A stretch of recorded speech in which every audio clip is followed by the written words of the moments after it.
এটা কি ডাল বলো তো? এখনই গরম গরম উঠালাম।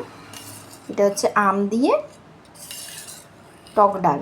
টক ডাল মানে মিষ্টি ডাল, তার মানে একটু মিষ্টি মিষ্টি খায় বাঙালিরা। এটা কিন্তু দারুণ লাগে গরম ভাতের সাথে এই মিষ্টি ডালটা। এত ধোঁয়া হচ্ছে, ঠিকভাবে ক্যামেরাতে আসছে না। এই দেখো, এরপর একটুখানি ধোঁয়াটা কমেছে, এই দেখো আবার ধোঁয়াটা আসছে, দেখেছ? আমি অরড় ডাল দিয়ে করেছি, যেহেতু আজকে শনিবার। তো তোমরা মুসুর ডাল দিয়ে এই টক ডালটা, আমের এই টক ডালটা মুসুর ডাল দিয়ে বেশি ভালো হয়, কিন্তু যেহেতু আজকে শনিবার তাই জন্য আমি অরড় ডাল দিয়ে এই আম টক ডালটা করেছি। দেখো সর্ষে ফোড়ন দিয়ে, খুব বেশি মশলা তেল কিছু দিইনি। দেখো একদম পাতলা করে গরমে টক মিষ্টি ডাল। আমার চ্যানেল সুনন্দাস আর্ট অফ কুকিং, আমার চ্যানেল প্লিজ সাবস্ক্রাইব করো, সুনন্দাস আর্ট অফ কুকিং। আমি তোমাদেরকে টক ডালেরও রেসিপি শেয়ার করব বন্ধুরা, আমাকে কমেন্ট করো।